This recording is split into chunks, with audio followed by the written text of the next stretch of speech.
नमस्कार दोस्तों, DHM motivation channel पर आपका हार्दिक स्वागत और हार्दिक अभिनंदन है। आप जानते हैं कि हम इस चैनल पर इतिहास और निजी जिंदगी से जुड़ी अनसुनी बातें लेकर आते हैं। अगर आप हमारे चैनल पर नए आए हैं तो चैनल को सब्सक्राइब करें और साथ में लगे बेल आइकन को प्रेस जरूर करें ताकि हमारी नई वीडियो के नोटिफिकेशन सबसे पहले आपको मिले।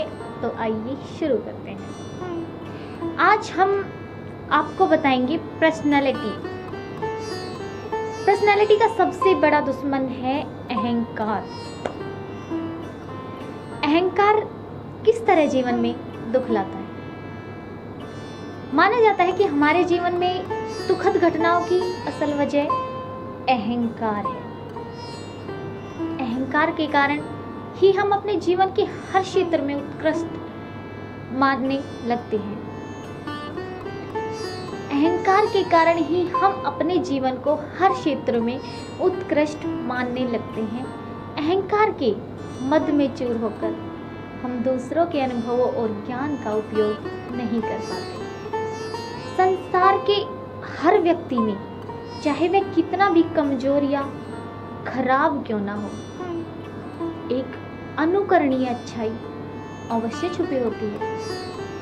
उस अच्छाई को अहम के कारण ना तो देख पाते हैं और ना ही ग्रहण कर पाते हैं। हमारा अहम सदैव दूसरों की कमजोरी एवं बुराई को ही देखता है। अहम की अज्ञानता के कारण हम हमेशा दूसरों को नीचा दिखाने की कोशिश करते हैं। अहंकारी हमेशा दूसरों को नीचे गिराकर ही आगे बढ़ने के बारे में सोचता है। जब कभी वह ऊंचाई पर पहुंचता है, उसका दम और भी बढ़ जाता है। पर ऐसे वक्त में वह यह भूल जाता है कि एक दिन जब उसका पतन होगा और वह नीचे गिरेगा तो उसका साथ देने वाला कोई नहीं होगा। वह अभागा अकेले ही अपने कष्टों को भोगता हुआ पतन का शिकार हो जाता है। अहंकार हमारी पर्सनैलिटी को उसी प्रकार धुंधला किए रहता है जैसे धधकते अंगारों पर जमी हुई राख की परत आज की चमक को धुंधला किए रहती है। आखिर कोई व्यक्ति अहंकारी किस तरह बन जाता है? अहंकार को तुच्छ प्रकार की मनुष्यता भी कहा जाता है। अनगिनत पापों को जन्म देने वाला यह अहंकार आत्म प्रशंसा के बीज से उत्पन्न होता है या उत्पन्न होता है। खुद को सर्वोच्च मान लेने का भाव इसी से ही पैदा होता है। दूसरों पर हावी रहने की प्रवृत्ति इसी से ही पैदा होती है।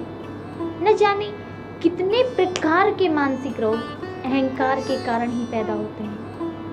हम जाने अनजाने अनेक पाप अहंकार के कारण करते हैं। अहंकार ना जाने कितने रूपों में आकर हमें भ्रमित करता है और हमें अपने लक्ष्य से भटकाता है। अहंकार असल में एक मृग तृष्णा के समान होता है जिसमें ना तो खुद की प्यास बुझती है और ना ही दूसरों की। अपने को हर क्षेत्र में पूर्ण मान लेने की भूल कराने वाला अहम हमेशा कमियों को छिपाने का कार्य करता है। व्यक्ति अपनी कमियों और दोषों को जानते हुए भी अहंकारवंश दूसरों के सामने स्वीकार नहीं करता। वह हमेशा परनिंदा में ही लगा रहता है। ऐसी स्थिति में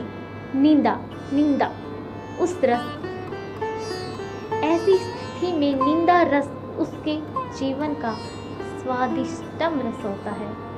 घृणा, द्वेष, क्रोध, प्रतिशोध जैसे घातक मानस रोग उसे जीवन पर परेशान करते रहते हैं।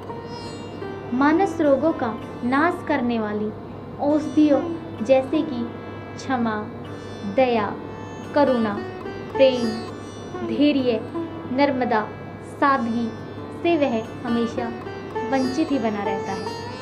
अहम के वशीभूत होकर व्यक्ति इन औषधियों का सेवन नहीं कर पाता जिससे मानसिक रोग समाप्त होने की बजाय बढ़ते ही जाते हैं। क्या अहंकार पर काबू पाया जा सकता है? लगता है आपको कि क्या अहंकार पर काबू पा सकते हो आप लोग? अपने पापों और गलतियों को हम हृदय में स्वीकार करते जाएं, तो आगे हम इनकी पुनरावृत्ति से बच सकते हैं। गलतियों को दिल से स्वीकार करने वाला क्षमा मांगकर पापों और अपराधों से बच सकता है।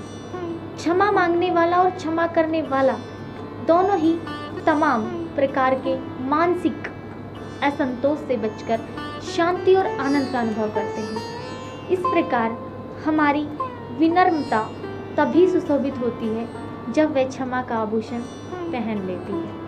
अहंकार का नाश होने पर ही विनम्रता की भावना पैदा होने लगती है। अंदर की असीम अक्षय शक्ति को जागृत करने वाली विनम्रता हृदय में ज्ञान की ज्योति जलाया करती है। ज्ञान ज्योति जलने से अंतरतम के अंधकार में रहने वाले सभी मानसिक रोग भाग जाते हैं। विनम्रता हमारे हृदय में प्रार्थना और भक्ति का द्वार खोलती है।